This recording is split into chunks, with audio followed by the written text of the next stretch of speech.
Tapi saya bisa menyatakan di sini juga sekarang juga bahwa saya serius. Ya.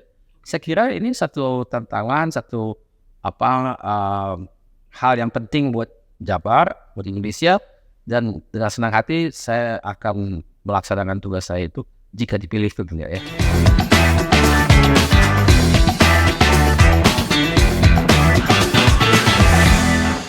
Bu Gurian, warga Jawa Barat semua, ketemu lagi di Bincang-Bincang Politik, mengenal lebih dekat bakal calon gubernur Jawa Barat 2024. Alhamdulillah hari ini kami diberi kesempatan untuk bertemu dan berbincang-bincang lebih dekat dengan salah satu calonnya istimewa sekali, Bapak Ilham Akbar Habib. Assalamualaikum. Waalaikumsalam.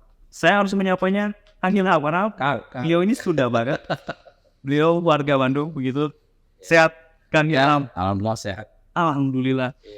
Kang Ilham, saya perlu introduce dikit lagi.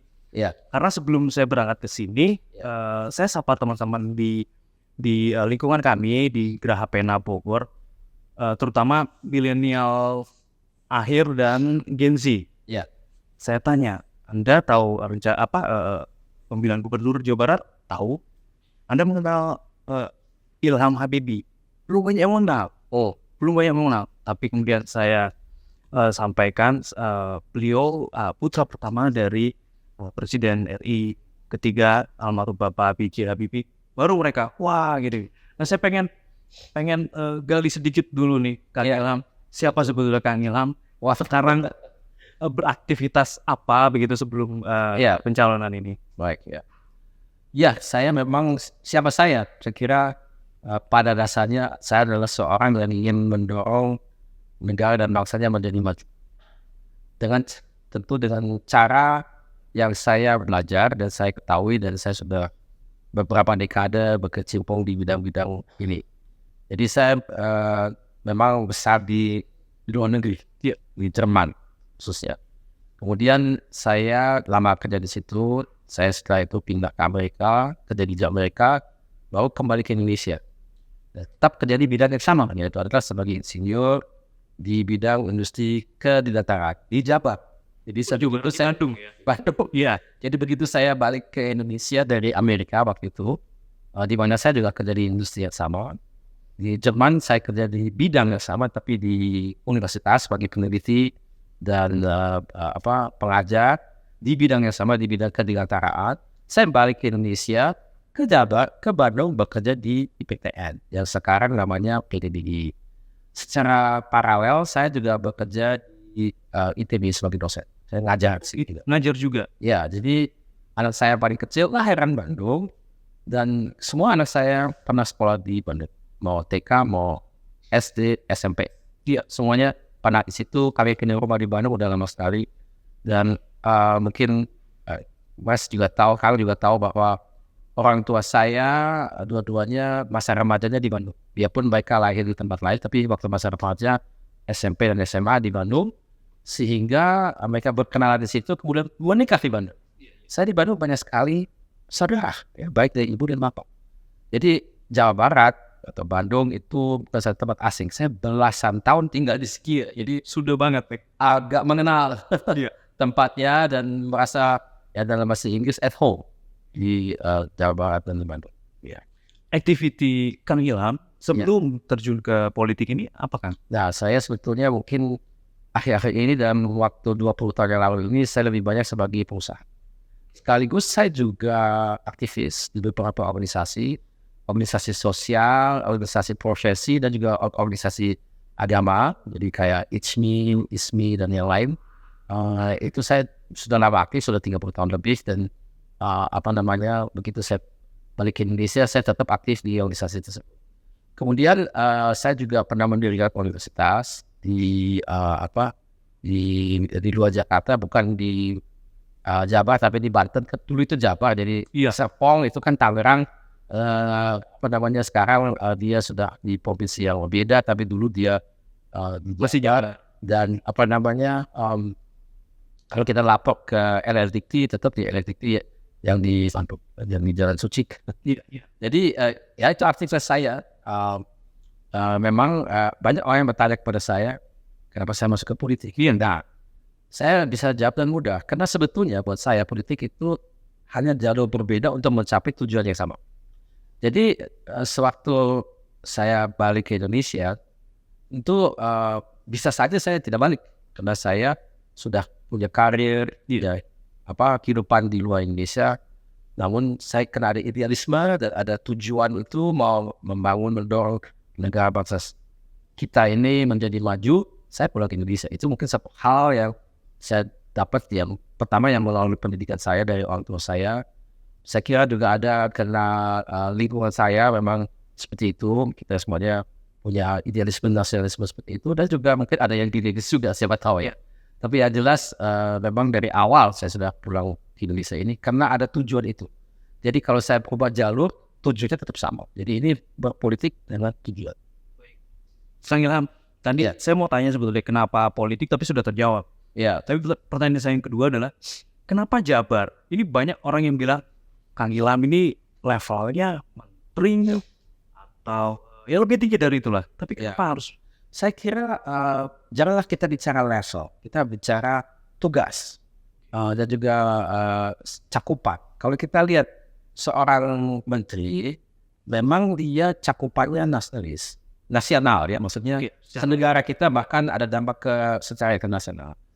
Namun dia memang fokus ya, jadi dia fokusnya di satu bidang saja, yaitu misalnya perindustrian atau ristek. Kalau gubernur itu beda, dia itu cakupannya terbatas satu provinsi, kemudian dia tapi fokusnya lebih lebar. Dia harus menangani semuanya, tidak terlalu mendalam karena ada spesialisnya untuk itu, tapi dia harus mengerti semuanya untuk membuat keputusan. Jadi cara bekerja seorang gubernur itu beda daripada menteri. Dan saya kira dua-duanya diperlukan untuk kita maju sebagai negara dan bangsa. Kalau misalnya insya Allah mudah-mudahan saya jadi gubernur di Jawa Barat, saya tentu harus tetap kerjasama dengan pemerintah pusat dan juga dengan para bupati dan wali kota di Jabar.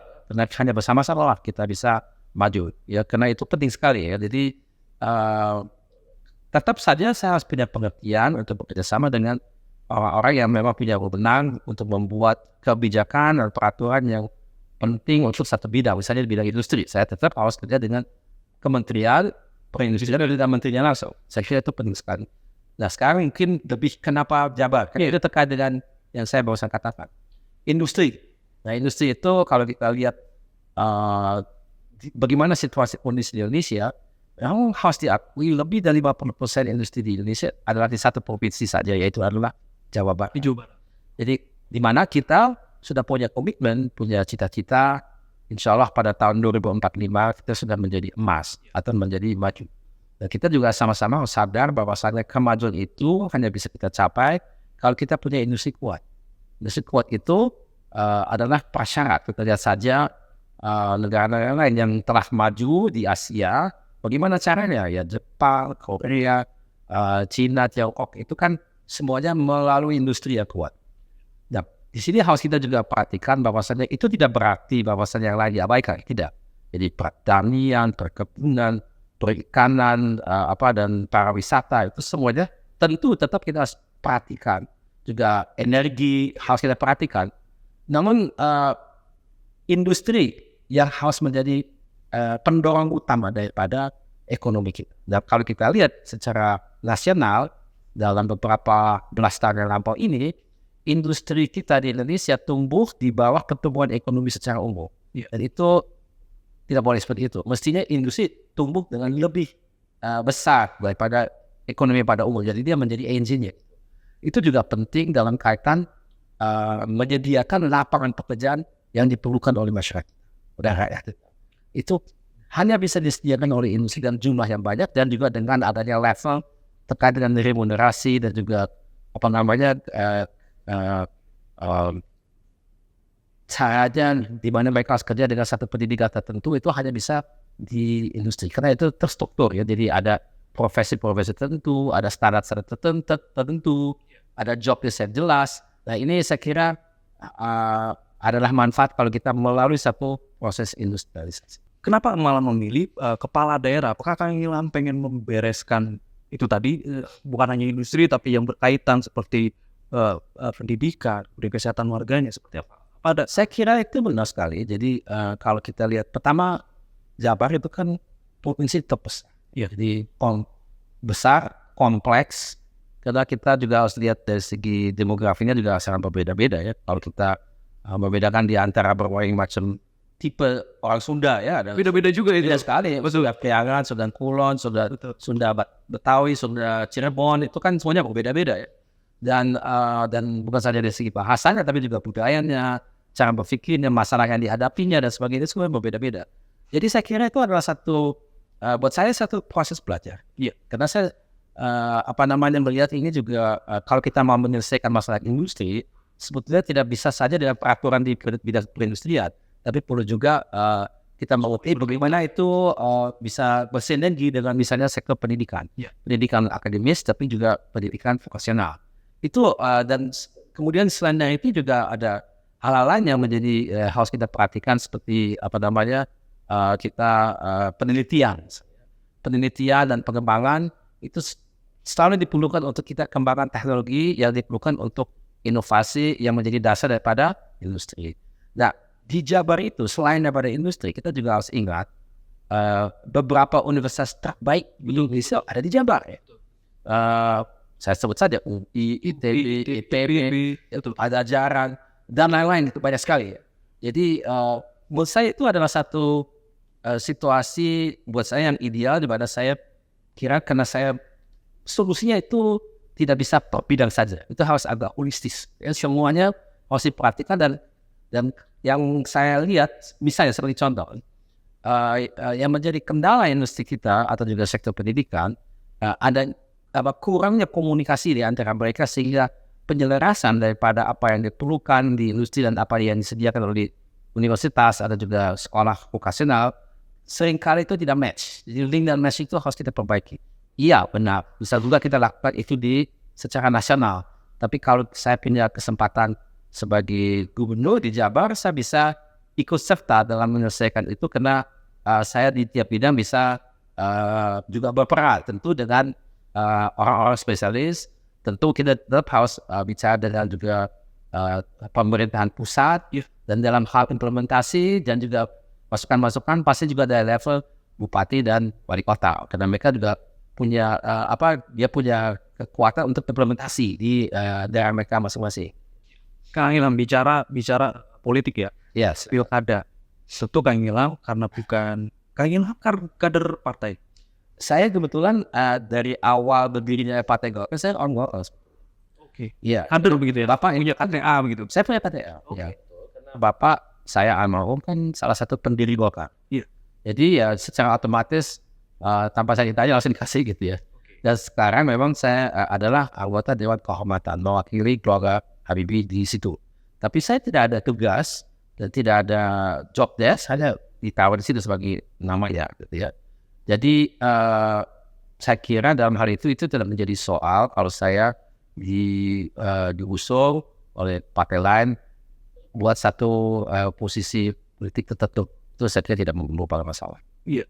Nah dan setahu kami baru Partai Nasdem yang sudah merekomendasikan, bahasanya apa? Rekomendasi surat tugas mengusung. Ya. Tapi ada surat rekomendasi, tapi partai yang mengusung adalah yang nanti diperhitungkan dalam menghitung persentase dari kursi yang ada di DPRD yang harus mencukupi untuk mengusung seorang kandidat. Jadi mengusung itu mesti minimal 20%. Ya, jadi tadi Kang sudah bilang ada 8 dari Nasdem. Di Jabar ada 120 kursi, 20% berarti diperlukan 24. Jadi masih perlu minimal satu partai lagi dengan minimal 16 kursi agar supaya kedua-duanya bisa menjadi partai pengusung.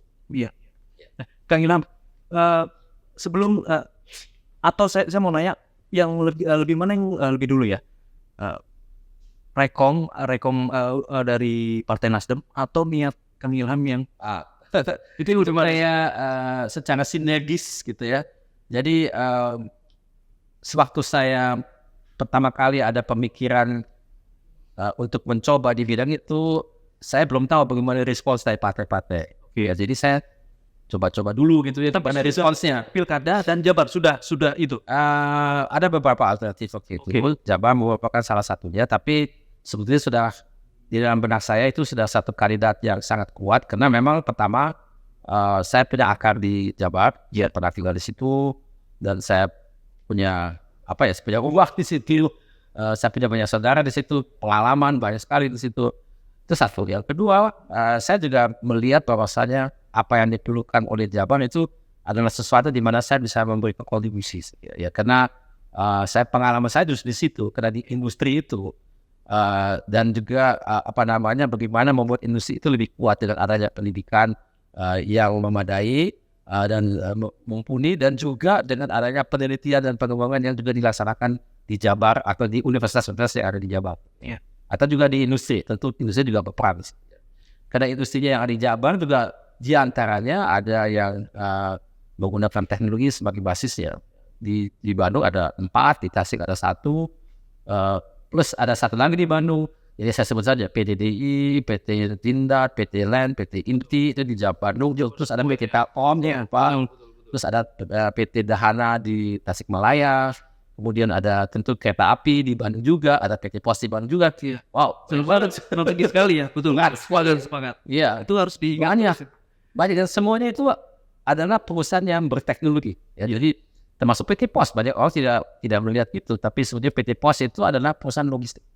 Logistik itu kompleks di dewasa ini, dan saya lihat itu PT Pos masa depannya bisa cerah sekali kalau kita strukturkan itu dengan baik dan benar. Yang gunakan teknologi pada tempatnya dan memang menyediakan satu jasa yang bermanfaat buat warga kita di Indonesia. Kang Ilham, dari deklarasi Rekom bersama Partai Nasdem itu sampai ke sekarang ini udah berapa lama? 2 bulan? Bro. Surat rekomendasi dari DPP Nasdem saya peroleh pada tanggal 6 Juni. 6 Juni ya? Dan pertama kali saya ketemu dengan Nasdem kurang lebih seminggu setengah sebelum.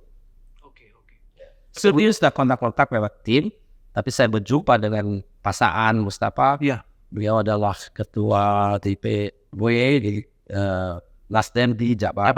Kemudian kita adakan satu diskusi yang sangat intensif selama setengah hari. Habis itu ketemu lagi. Kemudian diberikan surat rekomendasi DPW Nasdem Jabar. Setelah itu surat itu naik ke DPP Nasdem di Jakarta.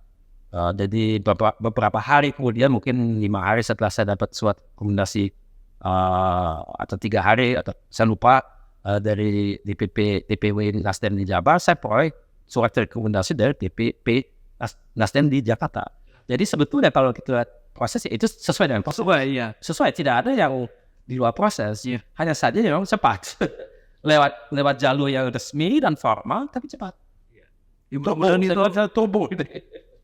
Dan yang memang nama Kang Ilham Akbar Habibie menjadi kejutan itu di Pilkada Jabar.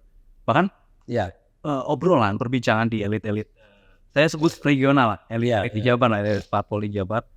Kang Ilham ini disebut-sebut sebagai kuda hitam. Gimana tanggapannya?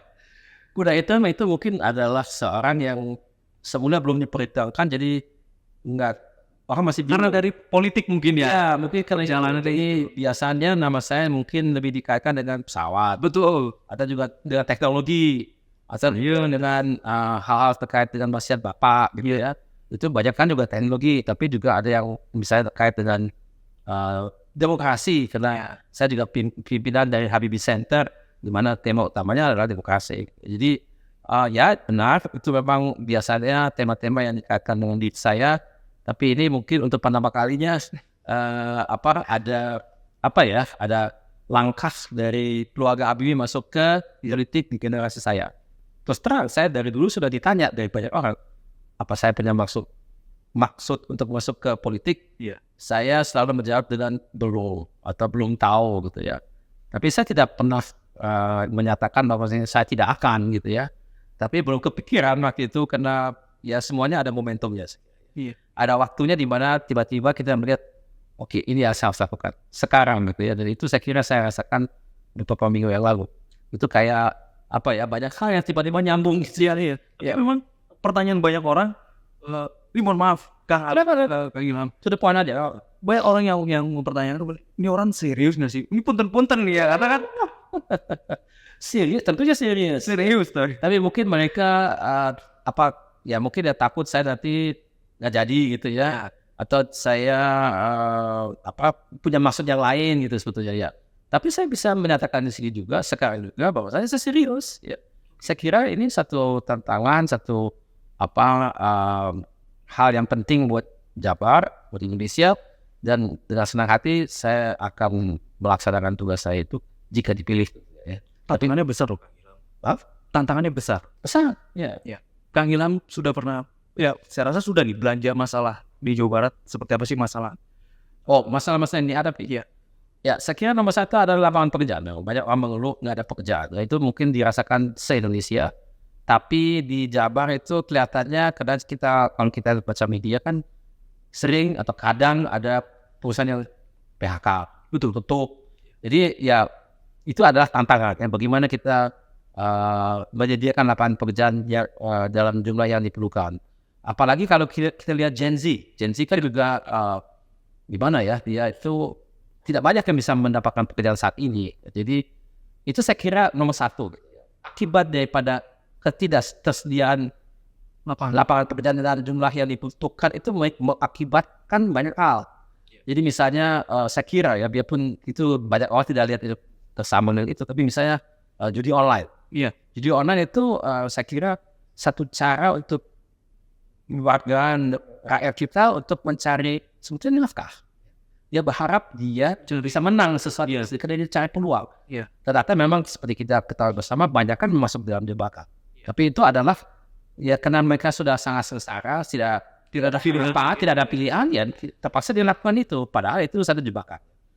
Saya kira kalau saya pernah baca statistiknya, memang pemain judi online terbanyak di Indonesia adalah di Provinsi Jawa Barat. Di Bogor. Gilang, betul. Oh, di Jabar ya, saya baca. Saya kira itu sebagian memang juga karena Jabar juga jumlah penduduk yang paling banyak ya. Tapi bagaimanapun ya itu adalah kenyataannya. Dan saya baru tahu di Bogor ya. Tapi itu saya kira gejala itu juga ada kaitannya, tidak semuanya, tapi kaitannya ada juga dengan situasi ekonomi. Karena mereka tidak punya pendapatan tetap, dan oleh karena itu bukan saja jobless, tapi dia nggak punya kerjaan, Tidak ada pilihan, dan tidak ada, ya ini kayak kadang-kadang dia mungkin iseng gitu. Ada juga yang memang bermaksud dia mencari uang, ada juga yang iseng, tapi semuanya masuk dalam jebakan. Jadi dia jadi kecanduan. Artinya harus ada solusi. Ya. Jadi menurut saya kalau kita mau fokus ke bidang ekonomi dan menyediakan lapangan pekerjaan dan juga banyak, itu bisa menjadi sebagian besar atau sebagian solusi daripada banyak masalah yang kita hadapi. Yang lain misalnya, yang saya juga ketahui, saya sering dengar itu adalah rasa tidak aman misalnya di Bogor karena ada geng motor. Itu juga merupakan satu hal saya pikir mirip-mirip ya. Itu geng motor dia juga bukan, kalau dia misalnya ada pekerjaan, waktu untuk dia berperilaku seperti itu mungkin tidak ada. Tapi ini semuanya terkait dengan itu. Tapi sekali lagi tidak ada faktor-faktor lain. Misalnya juga pendidikan. Ya. Kalau mereka misalnya terdidik tanpa merendahkan apa yang mereka sudah dapatkan, tapi ada pendidikan mungkin formal atau non formal yang memang kita harus dapatkan untuk kita mengerti apa yang kita boleh lakukan dan apa yang kita. Kemudian bicara belum lagi bencana, mitigasi bencana. Jabar ini salah satu yang ngeri juga nih. Saya sebut di tempat kami, di wilayah kami di Bogor, pergerakan tanah. Jadi longsor itu ya, itu mungkin karena sebagian memang karena masalah cuaca, sebagian juga masalah iklim, sebagian juga ada masalah pencemaran lingkungan hidup, atau juga sebagian juga masalah perencanaan urbanisasi atau juga infrastruktur kadang-kadang tata ruang gitu ya. Ya, jadi ada mengubah tata ruangnya dalam arti kata aliran-aliran misalnya dari air itu dia menyebabkan misalnya air itu tiba-tiba ke arah yang berbeda, dan itu mengakibatkan adanya dampak kepada sesuatu yang tadinya belum ada. Misalnya ada yang tanah longsor gitu ya. atau juga atau juga pohon-pohon yang ditebang yang dia kadang dia juga menyebabkan karena dengan pohon dan akarnya itu tanahnya juga lebih stabil, tapi kalau itu sudah ditebang ya langsung merosot gitu ya, bukan langsung tapi bisa dengan adanya cuaca ekstrem itu tanahnya bisa longsor. Itu saya lihat adalah gejala nasional di mana-mana bahkan global ya. Itu perubahan iklim atau dengan kata lain ada cuaca ekstrem itu menyebabkan hal seperti itu. Ya itu memang Jabar di watak ada. Kang Ilham, saya sempat sebelum kesini ngobrol-ngobrol sama teman-teman elit tapi regional tadi sebetulnya. Ketika saya tanya ke mereka bagaimana tanggapan tentang Ilham Habibie di Pilkada Jabar, ya banyak yang meragukan gitu, meragukan itu tadi serius apa enggak dan lain begitu kan. Tapi banyak juga yang keren juga nih. Bahkan ada apa bahasanya harapan lah, bahkan ada harapan bisa nggak kira-kira Jabar itu bisa jadi kayak Jerman gitu, dengan industrinya di tangan yang tepat. Dulu kan ada Jerman Barat, sekarang Jawa Barat. Oh iya. Menurut Kang Ilham gimana, Mas? Bisa Menurut saya pertama boleh kita bermimpi gitu? boleh. Saya kira harus bermimpi. Iya. Manusia itu perlu ada impian. Harus ada cita-cita. Tentu itu tidak boleh berdiri impian. Impian itu harus kita wujudkan. Dan itu dari impian menjadi visi. Dari visi menjadi kenyataan. Tapi semuanya mulai dengan satu impian. Jadi itu boleh saja dan itu sangat bukan disarankan. Saya mendorong orang untuk punya mimpi. Kalau kita tidak punya mimpi, kayaknya kita juga nggak punya semangat. Gitu ya. Harus ada semangat kan untuk kita, harus ada tujuan gitu ya. Kita mau apa? Dan menurut saya sekali lagi impian besar kita sebagai negara dan bangsa Indonesia ini adalah Indonesia emas, yaitu yang kita menjadi impian kita bersama, menjadi negara maju. Dan Jabar menurut saya merupakan satu provinsi di mana impian itu mestinya bisa diwujudkan bahkan lebih cepat daripada 2045. Kenapa? Karena industrinya sudah di situ. Iya. Sekali lagi, tanpa ada industri kuat akan sulit kita untuk mewujud dimanapun saja di Indonesia. Saya kok melihatnya tersirat begitu.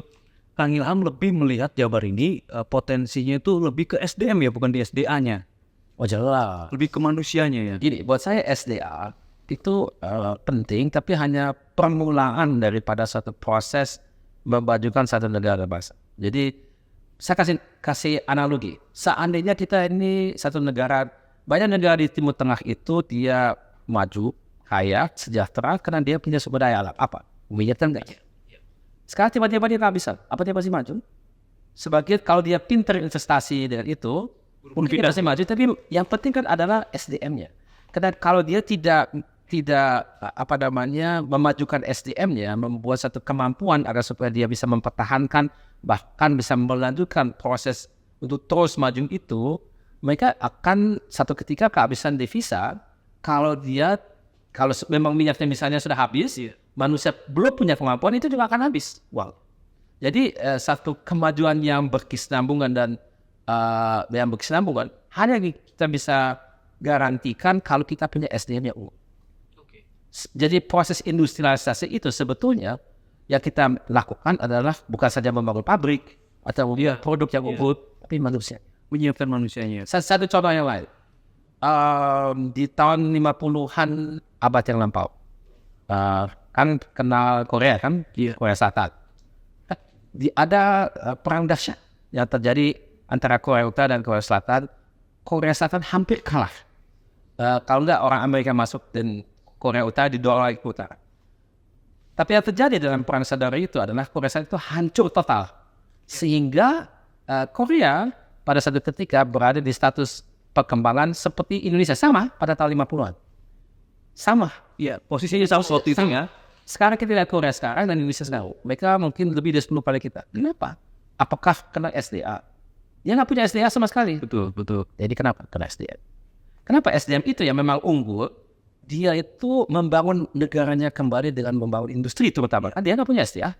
Industri. Jadi apa yang kita lihat? Mobil, kapal, laut, HP, komputer. Dan sekarang saya lompat, ini mungkin akan terheran-heran, drakor, K-pop. Betul. Tapi itu industri. Betul. Jadi itu SDM-nya. Karena dia punya SDM yang telah melalui satu proses industrialisasi, jadi transformasi melalui industrialisasi itu SDM-nya sama, selain pada dia buat produk dan jasa berdasarkan industri, dia juga akan lebih produktif, lebih inovatif, lebih mampu untuk industri kreatif. Coba lihat, drakor dan K-pop itu industri, dia dilatih dari kecil menjadi kelas dunia. Coba lihat kita, kalau kita nonton misalnya Netflix ya, yang top itu siapa? Mungkin 5 dari 10 Korea semua. Korea, betul. Gila itu. Tapi itu karena dia memang bangsanya telah melalui satu proses transformasi. Dan itu yang hanya kita bisa peroleh lewat industri. Dan karena kita kerja dengan data, dengan proses, dengan sistem, kita mampu memanage sesuatu yang kompleks. Itu semua kita bisa gunakan untuk apapun saja. Untuk sektor agro, untuk sektor industri, jasa, industri digital, kreatif, semuanya bisa. Tapi manusia yang penting. Ya, kita bisa melakukan itu. Sangat bisa. Kang Ilham yakin ya? Yakin, aku yakin. Amin. Sudah ada buktinya. Kita mungkin masih ingat tahun 95 kita pernah melihat adanya penerbangan perdana dari N250 ke Kocok. Untuk membangun pesawat terbang itu bukan satu hal yang mudah. Untuk si Gatot Kocok N250 itu bisa terbang pada tanggal 10 Agustus tahun 1995. Yang ini betul. Oke. Diperlukan persiapan 19 tahun. 19 tahun. Ya. Karena PT IPTN waktu itu masih PT Nutanyo didirikan pada bulan Agustus tahun 1976. Penerbangan perdana kan 19 tahun kemudian. Tapi berhasil kan? Iya, memang kita tidak tuntas karena datang Krismon. Ya bukan salah ini PT IPTN ya. Iya. Tapi memang kita mengalami sesuatu yang lebih besar yang menjadi masalah yang alhamdulillah juga terselesaikan. Tapi yang menjadi korban ini. Tapi kita telah memberikan kita mampu. Dan saya kira itu sebagai contoh, dan itu juga dimasukkan N250 waktu itu dimasukkan sebagai ujung tombaknya industri. Dan buat saya Jawa Barat menjadi ujung tombaknya buat Indonesia emas. Amin. Aminkan itu. Iya, karena kita sudah pernah melakukan itu, jadi buat saya tidak perlu ditiadakan lagi. Yang penting adalah kita yakin bahwasannya kita punya kemampuan, asal diberikan kesempatan. Baik. Ya, Kang Ilham, kalau Anda ditakdirkan menjadi pemimpin Jawa Barat, kami akan tagih janji-janji, Kang Ilham. amin. Terima kasih. Ini pertanyaan terakhir yang harus saya tanyakan. Iya. Karena di Pilkada Jabar ini ada beberapa sudah muncul nama-nama tokoh-tokoh Kang Ilham. Saya minta Kang Ilham beri gambaran singkat saja seperti apa pandangan Kang Ilham tentang orang-orang berikut ya. Pertama Kang Ridwan Kamil. Saya kenal Pak Ridwan Kamil. Saya kira beliau itu pernah wali kota dan pernah gubernur. Pengalaman pasti ada. Oke. Ya. Kang Deddy Mulyadi. Saya tidak begitu mengenal, tapi saya tahu beliau itu pernah bupati di Purwakarta. Oke. Ya. Tapi saya secara pribadi tidak begitu mengenal dia. Kalau Pak Ridwan Kamil, saya kenal secara pribadi. Oke. Ibu Susi Pujiastuti. Saya kenal. Saya kira beliau pernah Menteri Kelautan dan Perikanan. Ya. Jadi pernah punya pengalaman di bidang itu. Dan beliau itu adalah entrepreneur yang sukses dari Pangandaran. Kang Ono Surono. Saya belum kenal, tapi insya Allah akan berkenalan. Oke. Tapi saya tahu beliau itu dari PDIP. Oke. Ketua DPW Jabar, Pak Olusegun. Saya belum kenal, tapi insya Allah dalam waktu dekat akan berkenalan. Oke. Ya. Berkabar nanti ya, Kang Ilham. Iya. Terakhir Kang Bima Arya. Saya pernah kenalan, tapi hanya singkat saja. Beliau adalah wali kota Bogor. Iya. Ya. Oke. Terima kasih Kang Ilham Akbar Habibie. Sehat selalu, semangat. Kami doakan yang terbaik untuk Kang Ilham. Iya. Dan sekali lagi kami akan tagih janji-janji Kang Ilham. Oh, bukan tadi itu mengingatkan. Iya. Gimana dengan ini? Iya. Terima kasih. Saya selalu berterima kasih kalau diingat. Ya. Ya, itu penting. Siap. Oke. Terima kasih ya.